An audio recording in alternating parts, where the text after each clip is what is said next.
tradisional, bunyi-bunyian. Itu ya, yang disebut dengan era prasejarah. Tidak ada teknologi di situ. Era berikutnya itu adalah era yang disebut dengan sejarah. Nah, era sejarah itu kalau di kita itu ada era di mana em, kalau masih ingat telepon kabel, nah itu adalah era sejarah.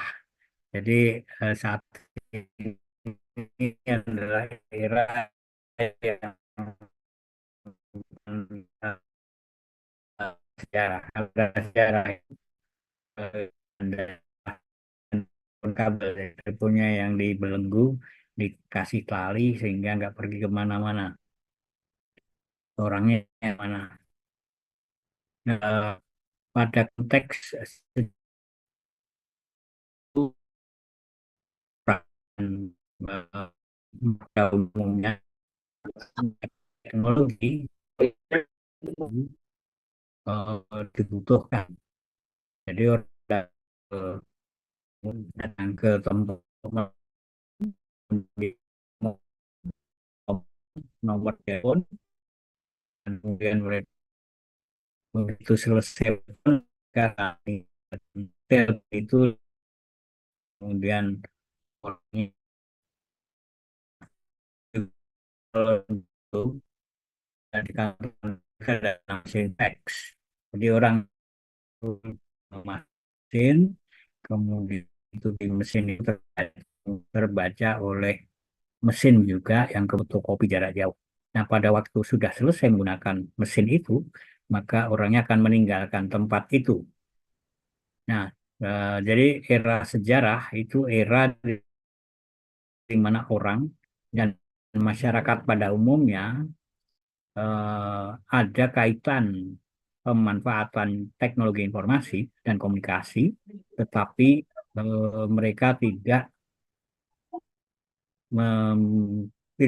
memiliki ketergantungan. Nah, era sejarah ini era di mana orang hanya menggunakan teknologi informasi dan komunikasi. Ada bukan saja selesai pada umumnya.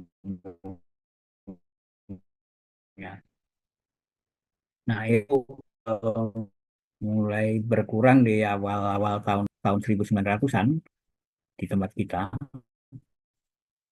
karena munculnya mobile phone salah satunya. Nah, pada waktu itu mulailah era hyperhistory, era di mana ketergantungan terhadap teknologi mulai muncul. Individu, masyarakat itu tergantung pada teknologi informasi dan komunikasi, yang salah satunya adalah mobile phone. Jadi mobile phone itu kemudian menjadi bagian yang tidak terpisahkan pada kehidupan sehari-hari. Orang tidak bisa lepas dari mobile phone di era hyperhistory. Nah, ini menunjukkan perbedaan yang jelas. Jadi pada era prasejarah, yaitu tidak ada teknologi informasi dan komunikasi. Era sejarah sudah ada teknologi informasi dan komunikasi, tetapi interaksi antara manusia dan teknologi informasi hanya bila mereka membutuhkan. Sedangkan pada era sejarah hyper atau hyperhistory, keduanya, teknologi dan individu orang, itu tidak bisa lepas. Jadi orang ini eh, mempunyai ketergantungan sangat tinggi terhadap teknologi informasi. Salah satunya adalah mobile phone. Nah, kita bisa rasakan sekarang juga bahwa daerah sekarang ini hampir kebanyakan fasilitas dan akses informasi semuanya menggunakan teknologi informasi yang dikemas di dalam mobile phone. Dari fintech, teknologi finansial, misalnya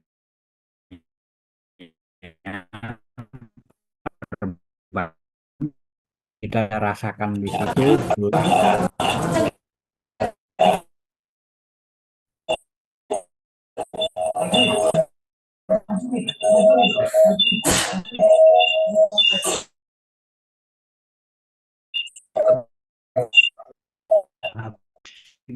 matikan. Nah, jadi caranya ada tiga, tiga, tiga. Jadi kita waktu ke saat ini kita juga lihat fintech ini sudah beralih dari uang kertas dan bergerak ke pembayaran atau konteks uh, adalah pergeseran yang terjadi saat ini dan kita sudah memasuki masyarakat tergantung pada kalau bisa dibayar ada sinyal tidak akan komunikasi saat ini. Kita lanjutkan berikutnya. Jadi, seperti membawa masyarakat informasi atau informasi masyarakat informasi atau information society itu digambarkan sebagai masyarakat yang mendistribusikan dan memanipulasi dan mengintegrasikan informasi sebagai aktivitas yang penting. Jadi masyarakat ini terus-menerus menggunakan informasi, informasi dalam berbagai bentuk. Jadi informasi digital, tetapi semua hal-hal yang dilakukan, apa yang kita lihat pun adalah informasi. Jadi masyarakat yang berkreasi menggunakan, mendistribusikan, memanipulasi informasi itu sebagai kegiatan penting. Nah, hal itu dipicu dengan hadirnya TIK, Teknologi Informasi dan Komunikasi, yang menghasilkan pertumbuhan informasi yang luar biasa. Kita bisa rasakan di pertumbuhan informasi yang luar biasa itu pada waktu kita mengikuti satu acara atau menghadiri satu acara, kita akan rasakan di situ berapa megapiksel yang muncul. Jadi di situ akan terjadi berapa megabyte atau berapa berapa gigabyte yang muncul di dalam dalam kegiatan-kegiatan tersebut.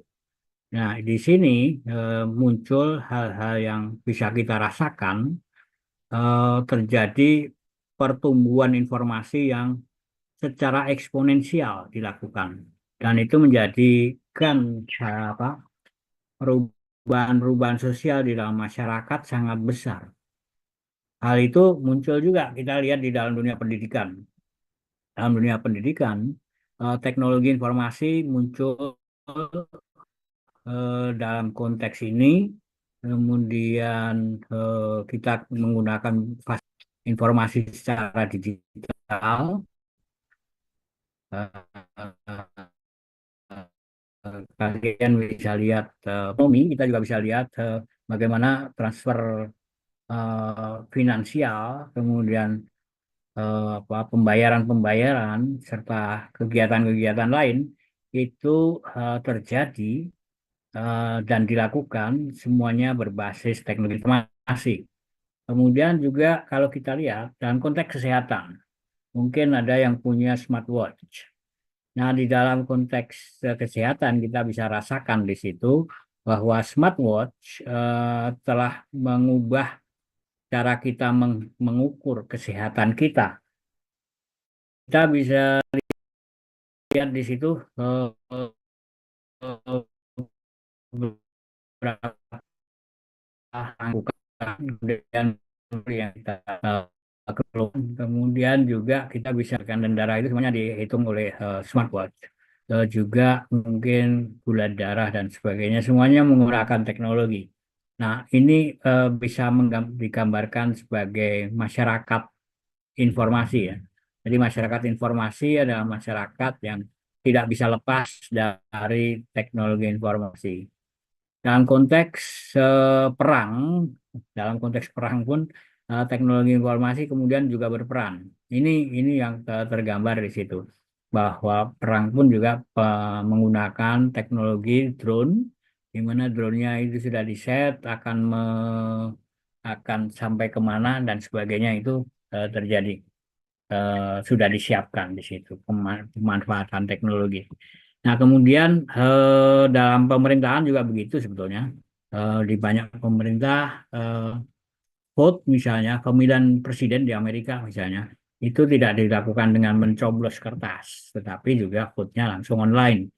Nah, ini model-model yang sudah mulai dikembangkan dan kemudian dilakukan, terjadi di berbagai tempat. Nah, masyarakat informasi adalah masyarakat yang semuanya tergantung, hidupnya mempunyai ketergantungan yang tinggi pada teknologi informasi dan komunikasi. Kira-kira seperti itu. Nah, orang yang masuk di dalam information society adalah pengguna komputer dan gadget.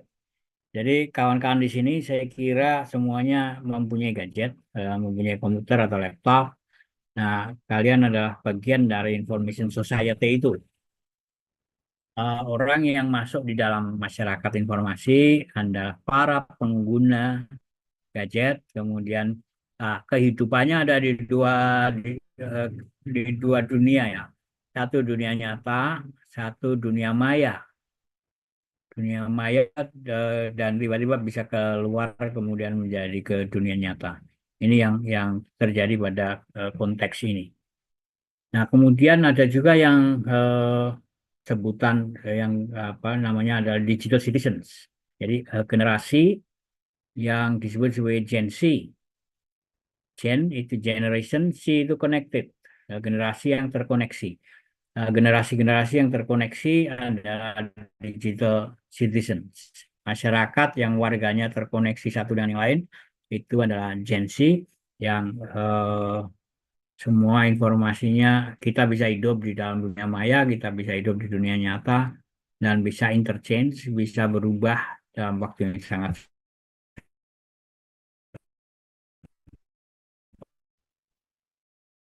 eh, memberikan itu adalah mereka yang menggunakan internet secara teratur dan secara efektif.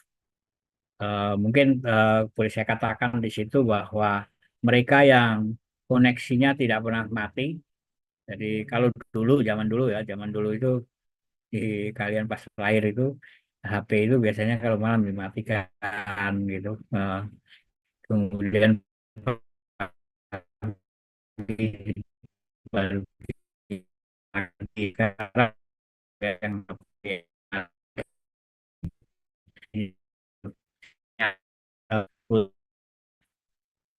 nah, tapi itu yang terjadi sekarang. Tidak bisa lepas dari teknologi informasi dan selalu terhubung kapanpun saat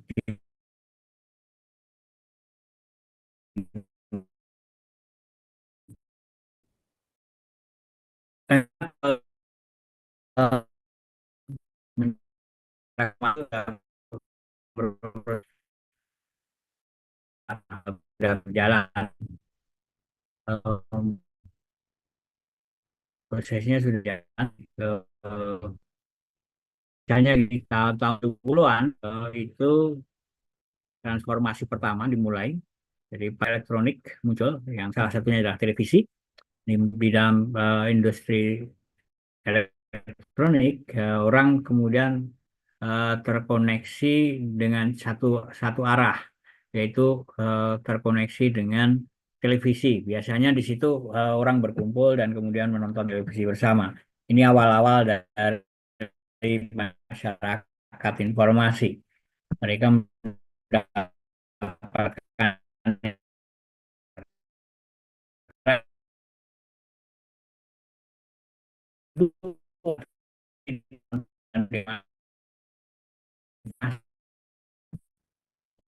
informasi di mana orang mulai menginvestasi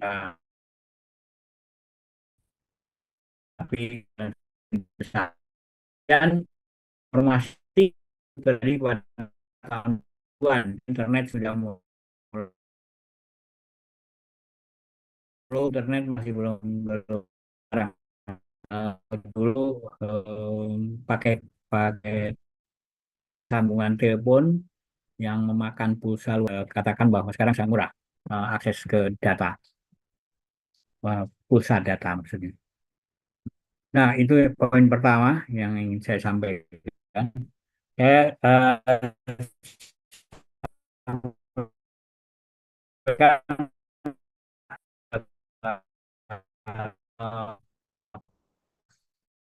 jam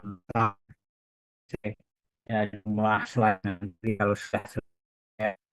Terus oke, generasi, nah, generasi kalau tadi saya bilang, kita ada masing-masing.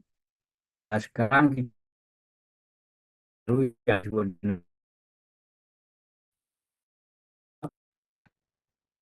ini berikut. Yang pertama itu namanya Digital Monks. Nah, Digital Monks ini adalah mereka. Digital Monks adalah masyarakat kita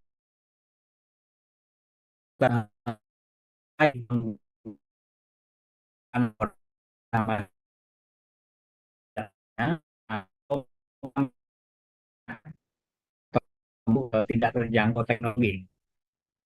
Nah, digital migrants ini orang-orang yang sudah tua, senior gitu, tapi baru menggunakan teknologi. Jadi sudah tahu berusia sekian, kemudian mungkin 50, 60 itu baru mulai menggunakan, membawa HP terus-menerus ya. Itu ada generasi imigran. Imigran dari generasi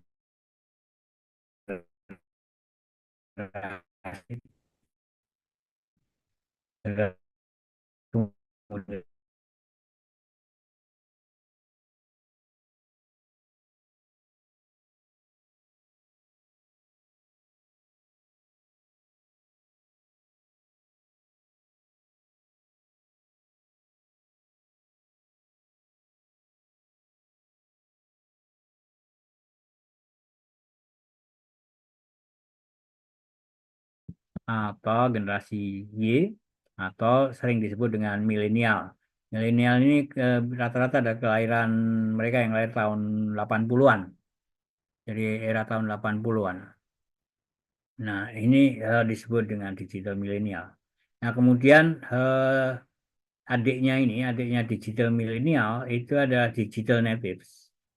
Nah, digital natives itu generasi Z yang kelahiran tahun 90-an, 95 ke atas, ke sini, 95 sampai 2009-an, 2010. Ini disebut dengan generasi Z. Nah, generasi Z ini lahir saat internet sudah ada. Jadi kalian ini masuk pada generasi Gen Z atau digital natives. Sejak lahir sudah ada internet, itu disebut dengan digital natives, asli digital gitu. Mungkin lahirnya download ya, bisa jadi di download dulu lahirnya. Digital natives itu ada di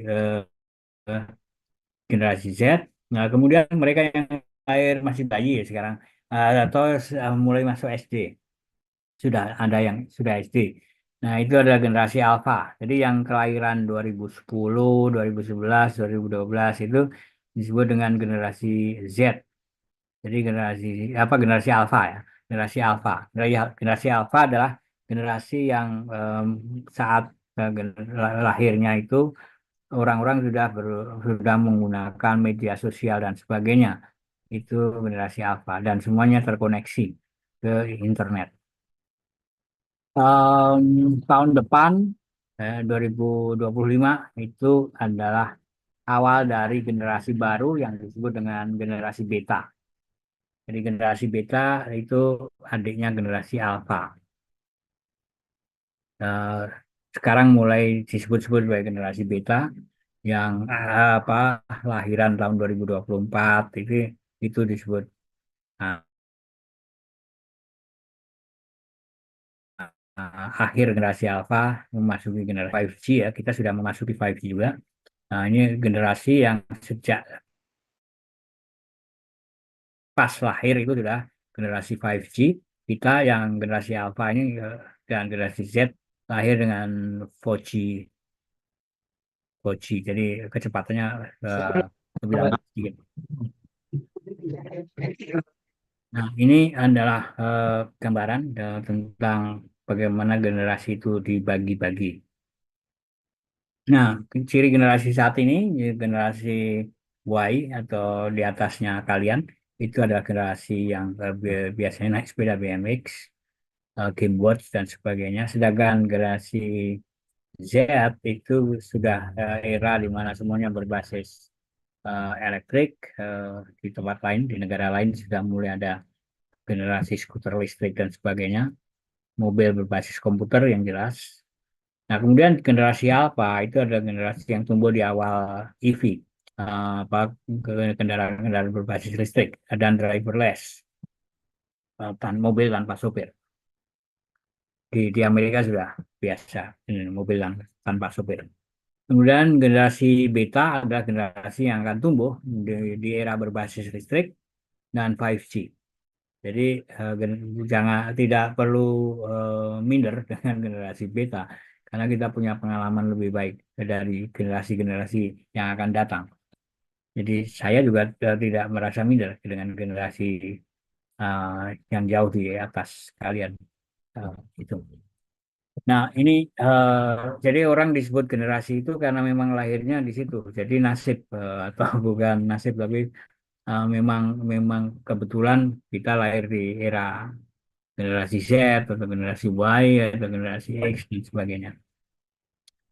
Nah, generasi Y, eco boomer biasanya sebutannya, dan generasi Z itu generasi lahir tahun 90-an sampai 2000, eh, 2010 eh, sudah menggunakan teknologi informasi sepenuhnya.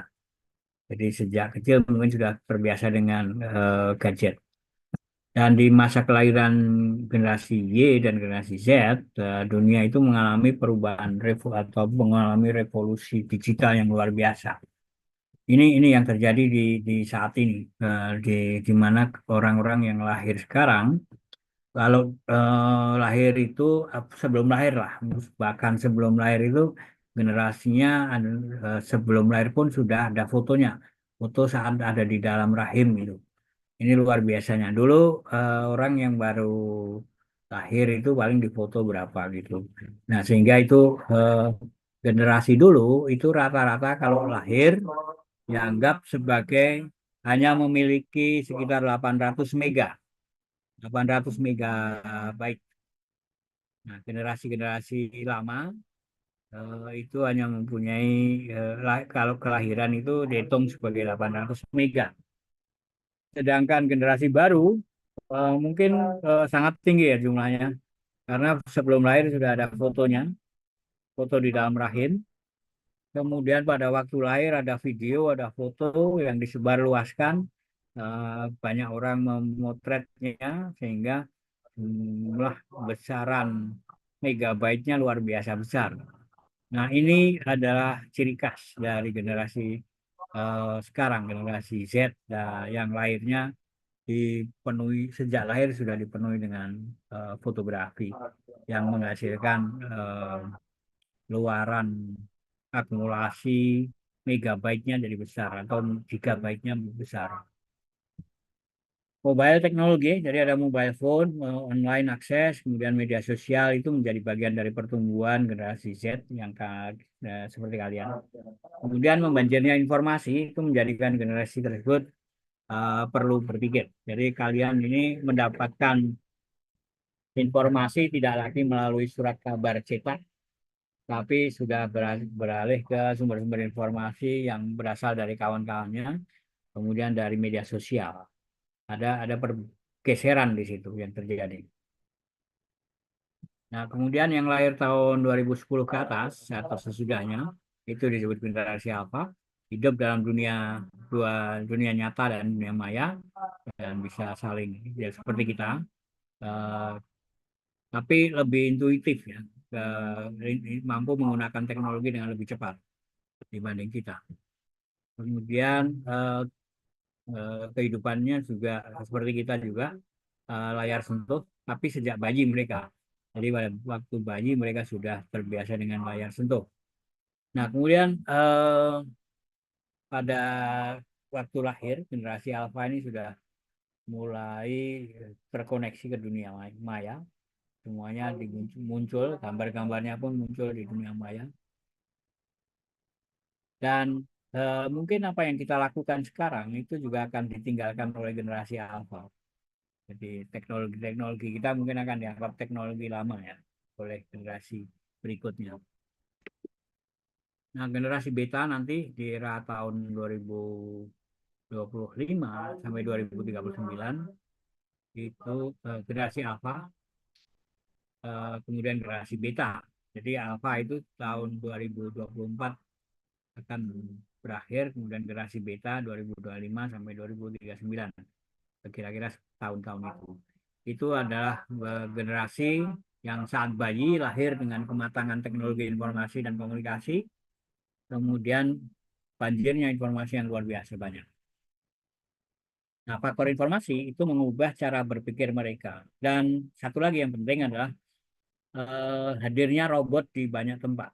Jadi robot itu melayani manusia. Robot melayani manusia. Perspektif tentang berbagai hal yang berbeda dari generasi sebelumnya muncul pada era generasi beta nanti. Jadi di era generasi beta itu mulai banyak robot yang dimanfaatkan. Kalau sekarang itu robot masih digunakan di industri, di dunia industri. Nah, kemudian pada era apa nanti itu saat ini sudah mulai. Jadi seperti perpustakaan ya di Singapura itu, perpustakaan Singapura itu yang melayani robot sekarang. Jadi kalau di Nanyang Technological University itu kita bisa ngobrol tentang skripsi itu dengan robot. Jadi robotnya nanti akan memberikan saran ke kita. Jadi teknologi kecerdasan buatan sangat berperan dalam konteks ini. Nah, generasi beta yang lahir tahun depan sampai tahun 2029 itu akan hidup dalam dunia unreality ya. Hal yang tidak nyata malah jadi menarik. Kalian juga sudah ngalami. Jadi kalau mau posting itu apa di filter-filter kemudian jadi berbeda dengan realitanya. Kemudian tidak kalah menarik adalah generasi sekarang dan yang akan datang itu hidup dalam bayangan kamera-kamera pengintai atau seperti CCTV, di mana-mana kita itu terekam di situ, kita bisa masuk di situ dan jadi setiap hari mungkin kita ini terekam di berbagai tempat ya. Nah, termasuk di kampus, kemudian mungkin di perempatan jalan dan tempat-tempat lain yang ada CCTV-nya. Dan itu adalah informasi yang ada tentang kita yang ada di dalam eh, lembaga atau tempat orang lain. Nah, kemudian kita sendiri juga memproduksi informasi dengan WhatsApp, dengan IG dan lain-lain. Eh, Tidak kalah juga ada di sini ada hidup generasi sekarang dan yang akan datang itu adalah cashless. Kita bisa rasakan sekarang ini sudah terjadi tanpa bawa uang kertas, uang logam, kita hidup di dalam dunia dengan uangnya ada di HP atau uangnya ada di kartu. Dan kita bisa terbiasa dengan AI, Artificial Intelligence, dan Artificial Generation. Jadi Artificial Generation itu adalah generasi apa yang hidup dengan dunia digital, dengan Artificial Companions. Jadi kita selalu hidup dengan teknologi-teknologi yang membantu kita. Oke, berikutnya kita akan lihat di sini bagian ketiga ya. Kita punya 5 bagian. Eh, kita ini sekarang memasuki dunia yang kita tidak bisa lepas dari media sosial. Jadi media sosial itu jumlahnya lebih dari 200 yang jelas. Hanya di kita mungkin kita tidak terbiasa atau kita hanya membiasakan diri dengan beberapa media sosial. Tapi secara hitungan jumlah media sosial itu mungkin 250-an lebih ya. Jumlah aplikasi-aplikasi yang digunakan dalam media sosial.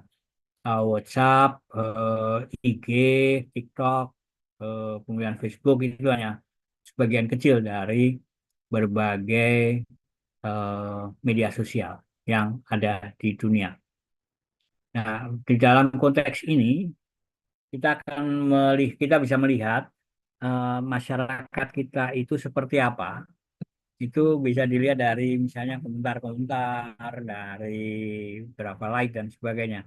Jadi apakah kita ini masih hidup dengan rencana kehidupan kita atau kita terbawa dengan informasi-informasi yang muncul di media sosial.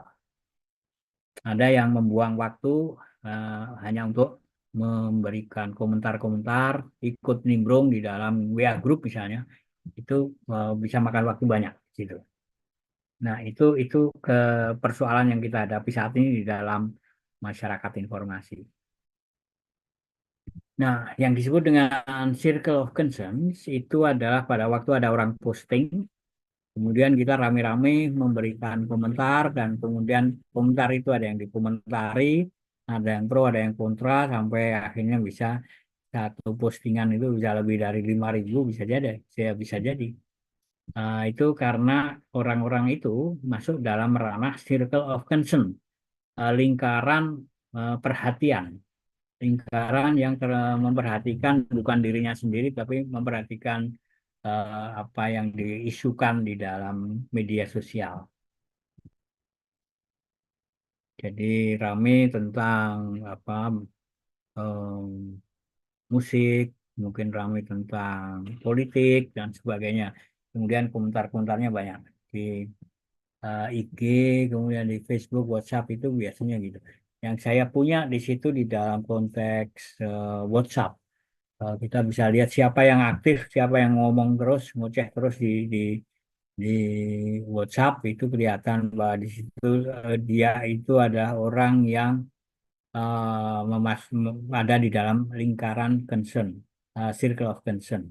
Jadi orang yang selalu mempunyai waktu untuk hal-hal yang di luar dirinya. Orang-orang yang punya waktu untuk ngobrol, diskusi, dan lainnya dengan orang lain yang kadang-kadang nggak berguna untuk diri sendiri. Itu adalah mereka yang masuk di dalam ranah circle of concern.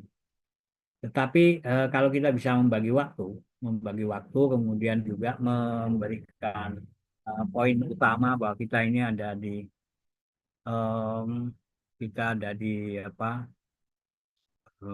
kita sedang melakukan apa, dan kita sedang mengerjakan apa, apa yang harus kita lakukan dan sebagainya, maka itu disebut dengan circle of control. Jadi kita bisa mengontrol diri kita. Tapi pada waktu kita terjerumus di dalam diskusi WhatsApp yang mungkin nggak bermanfaat, atau diskusi di Facebook, atau diskusi di IG, TikTok, dan lain-lain, itu berarti kita termasuk di dalam circle of concern. Kita terbawa dengan berbagai ranah yang tidak eh, seharusnya perlu, tidak seharusnya kita perlukan. Em, ada satu lagi yang namanya circle of no control. Jadi circle atau lingkaran di mana kita nggak bisa mengontrol sama sekali. Jadi itu kalau kalau apa kamu orang tuamu kamu punya orang tua yang seperti yang sekarang. Kamu nggak bisa milih orang tua itu. Kamu nggak bisa memilih tanggal lahir karena dirimu ada di dalam ranah circle of no control. Kita nggak bisa ada di dalam situ untuk memilih orang tua saya yang ini aja gitu, nggak bisa.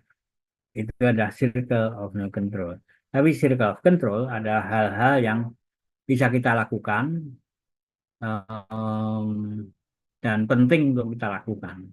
Sedangkan circle of concern kita lebih memperhatikan isu-isu yang tidak selalu penting bagi kita. Nah, ya kalian ada di mana? Apakah ada di tiga-tiganya atau ada di salah satu atau salah dua? Gitu. Nah, ini di dalam masyarakat kita, eh, circle of concern sangat tinggi. Kita bisa lihat misalnya kalau di Jogja itu ada eh, grup-grup seperti ICJ, Informasi Cegatan Jogja.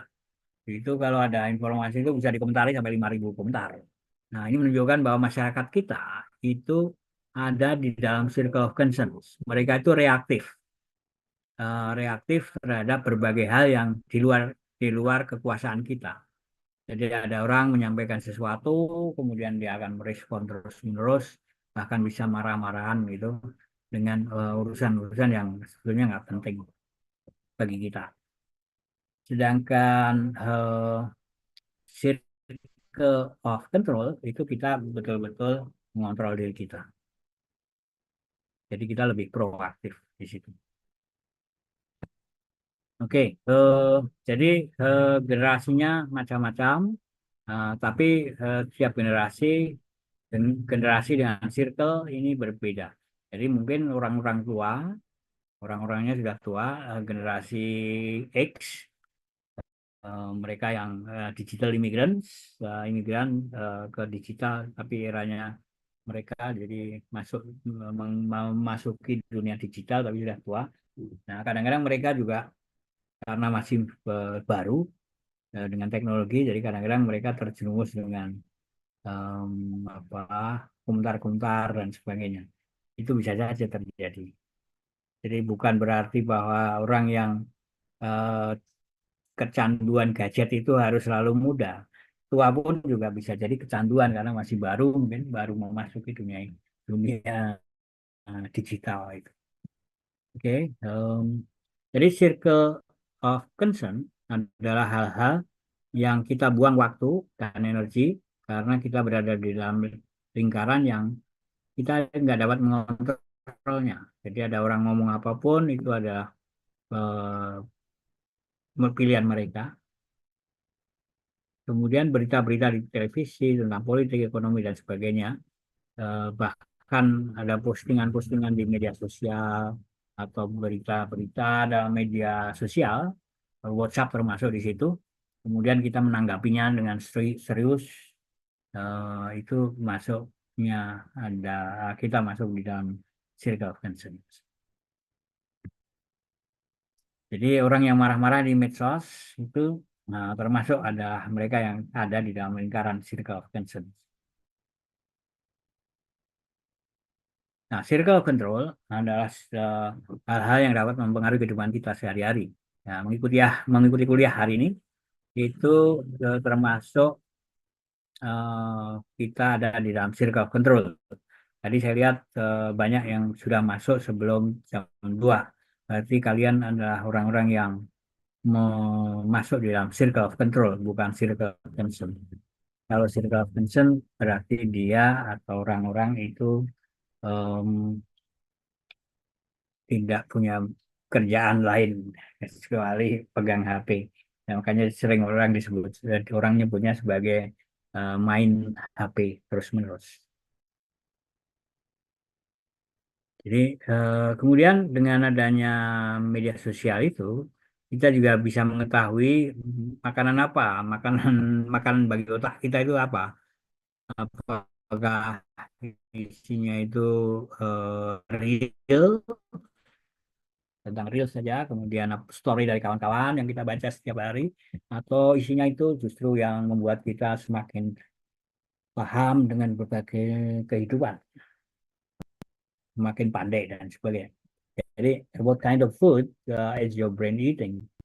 Makanan apa yang kalian makan agar apa makanan apa yang otakmu makan di situ. Jadi kita itu menggunakan teknologi informasi gadget untuk apa aja. Nah, ada circle yang sama sekali tidak dapat dikontrol. Jadi orang tua kita, tanggal kelahiran, kita punya kakak ini, adik ini, karena itu disebut sebagai circle of control. Jadi kita nggak bisa pilih orang tua, nggak bisa pilih kakak, nggak bisa pilih adik dan sendiri. Semuanya sudah ditakdirkan. Nggak boleh menyesal. Nah, circle of control itu ada di luar kita, termasuk cuaca ya. Jadi cuacanya panas sekali, suhunya panas, dan apa yang dikatakan atau dilakukan orang lain itu ada circle control. Jadi kalau ada orang ngomong apa kepada kita itu ya itu hal yang kita nggak bisa.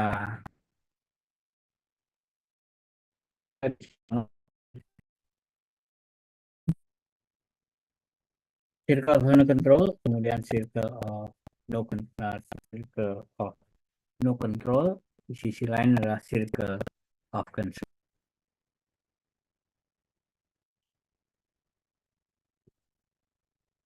Jadi kalau orang yang berada di dalam lingkaran circle of concern itu disebut sebagai orang reaktif. Jadi selalu bereaksi atas postingan-postingan orang yang muncul di situ. Oke, berikutnya munculnya berbagai sumber-sumber informasi yang luar biasa banyak. Banyaknya sumber informasi yang dimunculkan dari berbagai media itu kemudian menghasilkan apa yang disebut dengan tsunami informasi. Informasi hadir dalam waktu yang sangat pendek dengan jumlah yang luar biasa. Postingan dari unggahan dari YouTube saja itu bisa dihitung 1 jam atau 1 hari itu berapa banyak di seluruh dunia kalau dihitung. Kemudian berapa banyak kalimat di dalam WhatsApp yang kita terima dari pagi tadi sampai sekarang. Itu. Tetapi jangan lupa bahwa dalam konteks orang memunculkan informasi bisa jadi itu semuanya baik-baik saja. Tapi bisa jadi ada orang memunculkan informasi tetapi ada maksud-maksud tertentu, baik informasi yang benar maupun informasi yang tidak benar. Nah, kalau orang share informasi dari orang lain dan ternyata informasi yang disampaikan di situ salah, maka itu disebut dengan misinformasi. Kalau orangnya nggak tahu kalau itu informasinya salah. Jadi misalnya kalian kirim ke diriku satu gambar atau satu foto, satu tulisan, tetapi itu tulisannya tidak benar, dan kemudian saya terima itu namanya misalkan, kemudian sudah saya terima, saya sebarluaskan, tetapi informasinya tidak benar. Nah, itu adalah misinformasi. Jadi informasinya tidak benar, tetapi kita tidak tahu kalau itu tidak benar. Jadi tidak benar dan kita nggak tahu kalau itu tidak benar, maka disebut mis. Tetapi kalau tahu informasinya salah dan Anda tetap mengirimkan, maka itu disebut dengan disinformasi. Disinformasi adalah pengiriman informasi yang salah dan ditujukan untuk mengganggu orang lain. Itu disinformasi. Nah, sedangkan yang disebut dengan malinformasi itu adalah informasi yang benar tetapi dimaksudkan untuk hal yang buruk. Jadi kalau ada orang post gambarmu dengan seseorang dan itu terjadi beneran, gambar itu bukan dimanipulasi atau diedit, terus kemudian dia muncul darah dan orang rame-rame membantu dan dimunculkan dalam rangka agar dirimu itu menjadi punya masalah misalnya, maka itu disebut malinformasi. Jadi informasi benar dipakai untuk menghasut, maka itu disebut mal. Tapi kalau informasi salah dimaksudkan untuk hal-hal yang menghasut juga, itu disebut dengan disinformasi. Dan informasi yang nggak tahu benar atau enggak, tapi kita nggak benar, itu ada misinformasi. Nah, informasi seperti tulisannya sebetulnya nggak muncul nggak apa-apa. Itu disebut dengan eksformasi.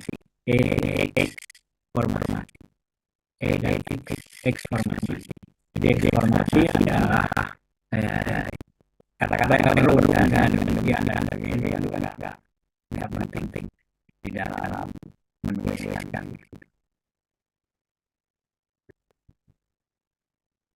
Nah, di dalam konteks penyebaran informasi maupun membuat jaring, biasanya kita mengalami persoalan. Salah satunya adalah keamanan informasi. Keamanan informasi yang tentang sertifikat karena kita harus berjejaring dan sebagainya, maka informasi kita akan muncul di berbagai media yang digunakan.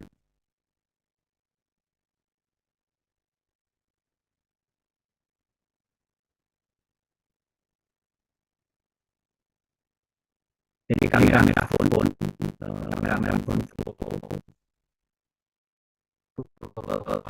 foto di HP, kemudian streaming video, kemudian situs website dan website itu adalah informasi yang tidak perlu perlindungan khusus.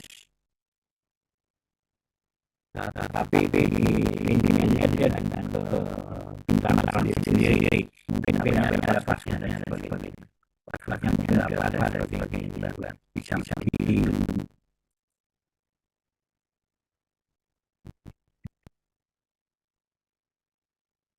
walaupun banyak grup dari individu lain, saya ambil sendiri kita tentang kamera dari CCTV, kemudian kita punya lain-lain, itu tentu saja terkait dengan lembaga tempat kita bekerja, tempat kita lihat.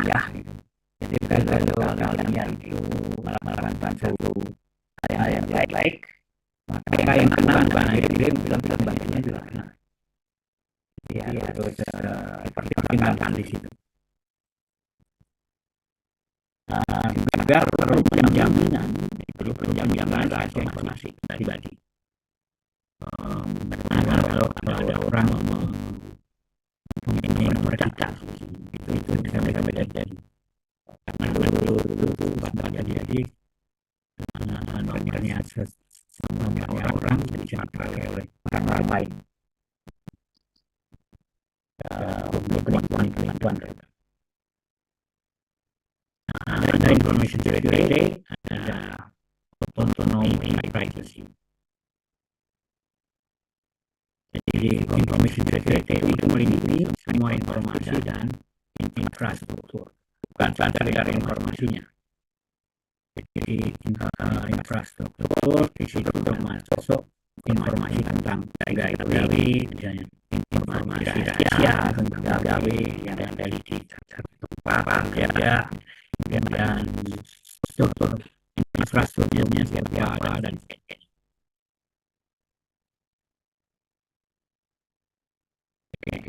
Kemudian, nah informasi atau fake news itu datang juga berasal dari berbagai tempat dan itu modelnya macam-macam. Jadi kalau orang lihat sampah misalnya, itu dianggap sampah, misalnya dianggap sampah.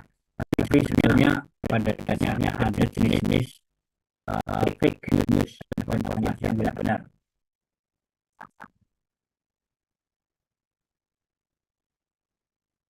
Nah, itu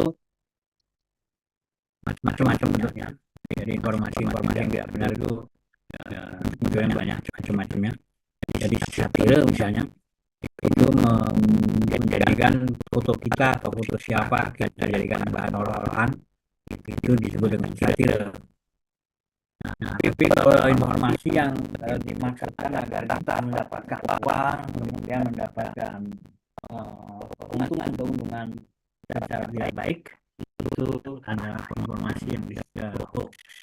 Jadi hoax itu ada disinformasi karena dia mendapat uang atau dibayar. Jadi orang yang dibayar untuk berbicara untuk melakukan counter atas pernyataan orang lain, maka itu termasuk disinformasi atau hoax.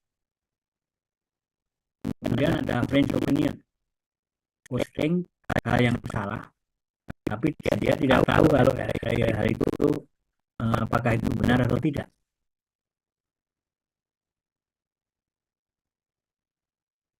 Jadi French opinion itu seperti misinformasi.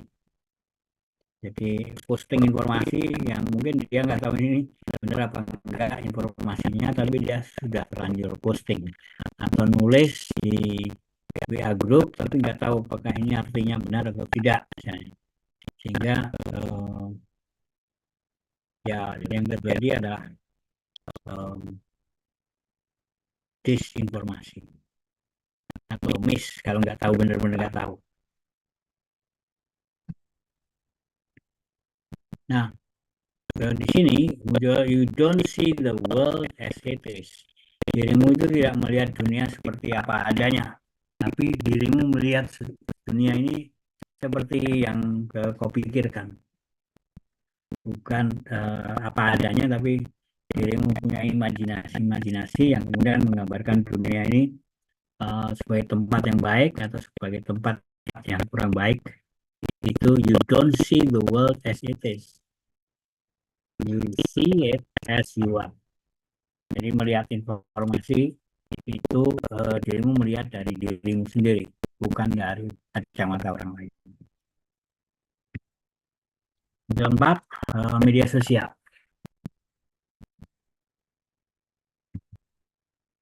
Nah, kita perlu ingat di sini apa yang disebut dengan media sosial. Media sosial apa yang kamu tahu, kemudian berapa banyak media sosial yang kamu punya, media sosial apa yang kamu miliki dan pakai. Uh, ada yang mau cerita apa itu media sosial atau berapa banyak aplikasi media sosial yang ada di HP-mu? Biasanya banyak, lebih dari satu yang jelas. Kemudian yang tidak kalah menarik, tidak kalah penting, adalah grup WhatsApp. Grup WhatsApp itu satu orang bisa, kemarin saya tanya di kelas yang lain, di kelas di kampus yang berbeda, berapa banyak media sosial yang kamu punya? Ada yang menyebutnya sampai 89. WA grupnya itu sampai 80 lebih. Ini sesuatu yang luar biasa. Kapan kapan tidurnya di situ. Media sosialnya banyak sekali misalnya. Nah, media sosial itu adalah teknologi berbasis komputer yang memfasilitasi share, berbagi pikiran, berbagi informasi melalui jaringan virtual. Berbasis internet dan memberikan pengguna untuk berkomunikasi, mengkomunikasikan konten, bisa tekstual, bisa visual, bisa audiovisual. Kita bersyukur bisa lahir di era sekarang, di mana kita hidup di dalam dunia yang uh, mungkin lebih baik di situ daripada sebelumnya dalam konteks pemanfaatan teknologi.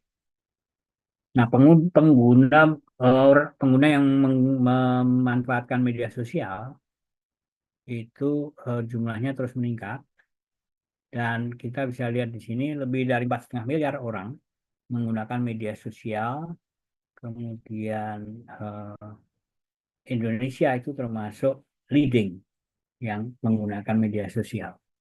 Indonesia itu termasuk negara yang pemanfaatan media sosialnya tinggi.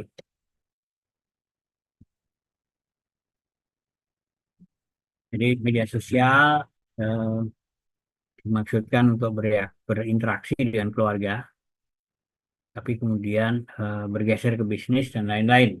Jadi kalau kita lihat di Facebook, di IG itu media sosial yang kemudian dipakai untuk berbisnis juga akhirnya. Kita bisa lihat di Facebook punya grup-grup jualan itu banyak sekali. Nah, kemudian juga ada orang melihat media sosial itu nggak bermanfaat. Tapi ada juga yang mengatakan media sosial itu sangat bermanfaat. Nah, sebetulnya siapa yang pernah mendapatkan masalah di media sosial? Berapa banyak di situ? Mungkin tidak terlalu banyak dibandingkan yang orang-orang yang sudah tidak em,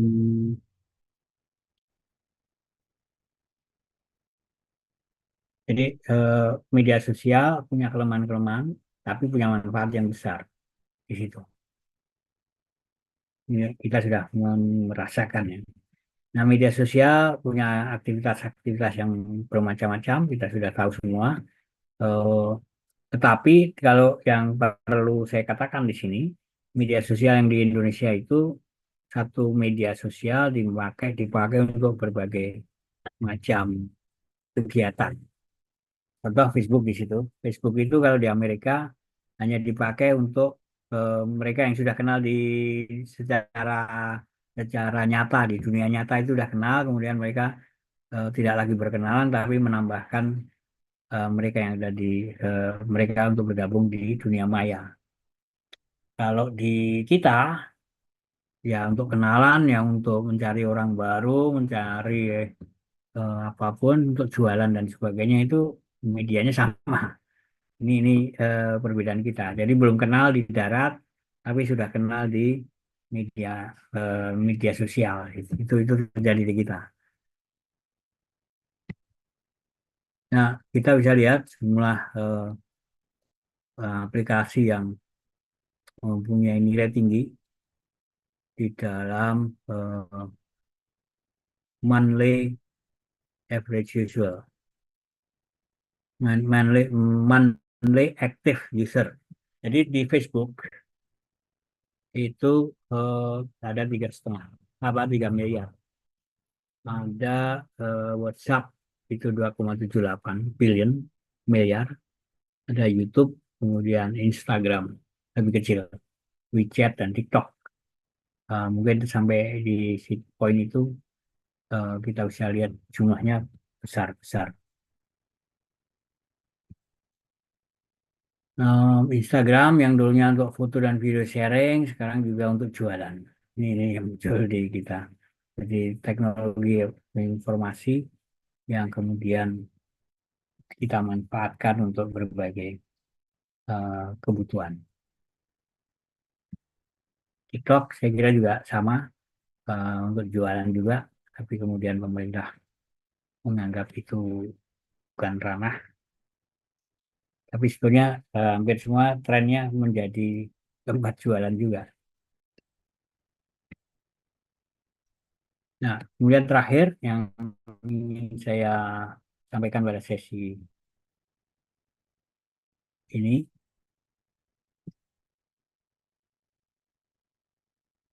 literasi digital.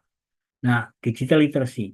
Untuk menjadi digital literate, kita harus tahu cara menavigasi, mengevaluasi, dan berkreasi dengan berbagai bentuk teknologi. Jadi, literasi digital itu adalah bagaimana kita tahu berbagai sumber informasi yang dalam era digital, di dalam bentuk digital, yang kemudian kita bisa menganalisis ini benar atau tidak dan sebagainya. Nah, itu disebut dengan literasi digital. Tapi yang saya sekarang tren adalah digital apa literasi media, media literacy. Nah, media literacy itu eh, kita tahu juga media ini fungsinya apa, eh, terus yang media ini fungsinya untuk apa dan sebagainya. Kemudian kita bisa menganalisis informasinya seperti apa. Ini disebut dengan media literasi. Sedangkan digital literacy kita bisa menganalisis dan tahu ini benar atau tidak secara digital yang muncul di situ. Nah, kemudian yang paling penting adalah karena di dalam dunia digital itu eh, tidak semuanya adalah informasi-informasi yang benar, tetapi juga informasi yang tidak benar, sehingga keterampilan literasi juga menjadi hal penting. Jadi digital literacy skill, keterampilan literasi digital itu menjadi hal yang signifikan saat ini.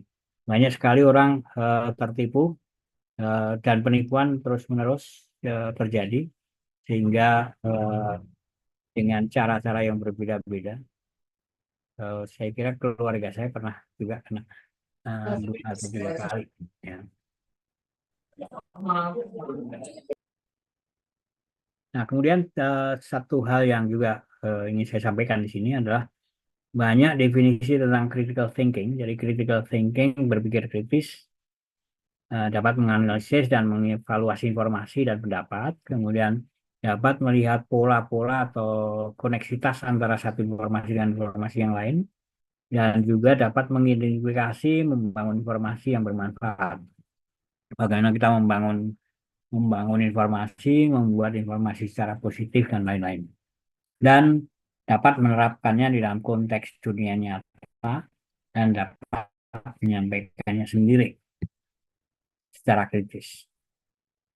Nah, kemudian aman secara online itu hal yang penting untuk menghindari berbagai kriminalitas secara online yang terus-menerus terjadi.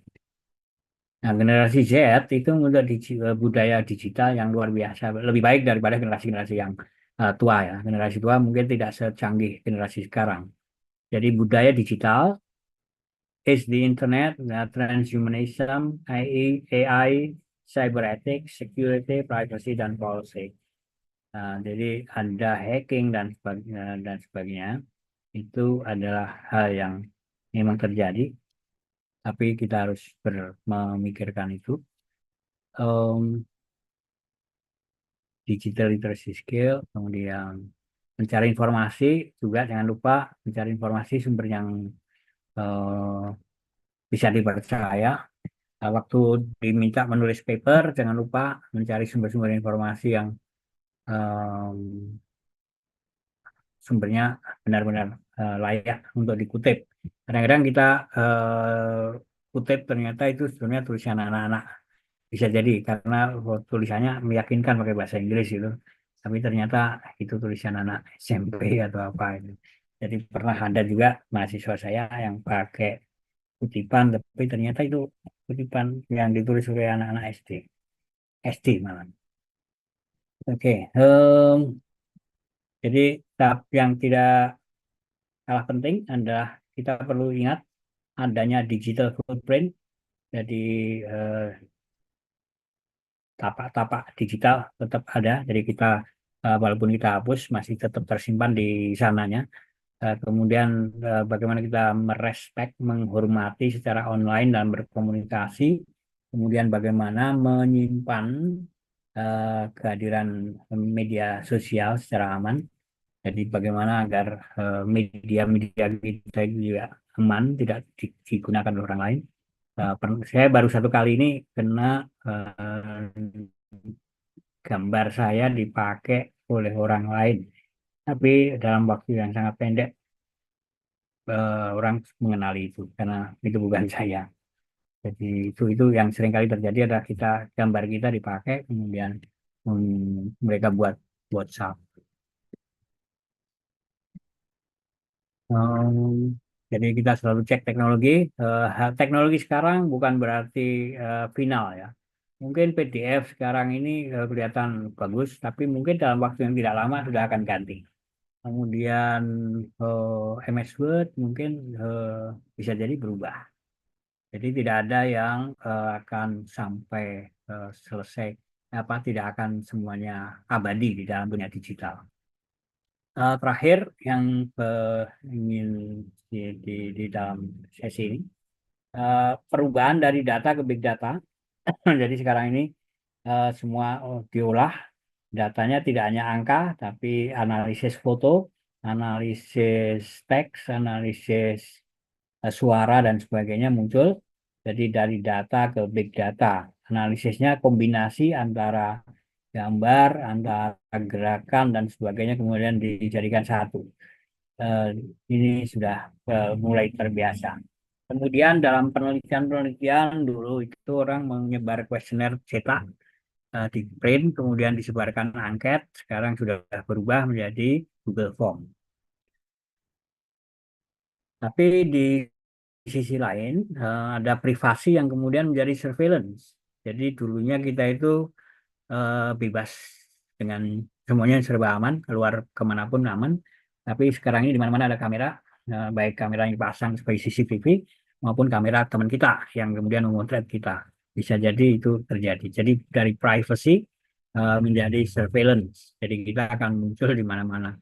Bisa jadi kita akan tertangkap kamera. Kemudian dari reality menjadi unreality. Jadi media sosial itu juga mendorong kita untuk menjadi unreal. Dari mau posting aja bisa jadi butuh waktu sekian menit atau sekian kali menit karena kita memikirkan bagaimana pose yang paling baik untuk dimunculkan di media sosial dan itu menjadi unreal, tidak nyata lagi. Kemudian manipulasi dari teks, gambar, gambar kita edit dulu sebelum dipost, posting, nah itu juga dari reality menjadi unreality. Eh, Memblurkan dari apa gambar kita juga kita blur dan sebagainya itu adalah termasuk fake news juga. Jadi banyak hal yang sebetulnya nyata kemudian jadi tidak nyata dan itu yang disukai adalah justru yang tidak nyata. Jadi kalau pose kita itu pose yang tidak nyata malah justru mendapatkan reaksi yang luar biasa dibanding pose yang apa adanya di situ. Jadi reality menjadi unreality. Oke, kira-kira itu yang ingin saya sampaikan pada sesi siang ini. Tolong nanti kabari ya kalau ada apa kuliah lagi nanti. Mudah-mudahan ya, bisa kita atur jadwalnya. Baik, terima kasih sudah hadir di sesi eh, hari ini. Mohon maaf kalau jadwalnya berubah pada sesi hari ini. Saya akan kirimkan nanti filenya dalam waktu beberapa menit lagi. Oke, terima kasih dan sampai ketemu lagi.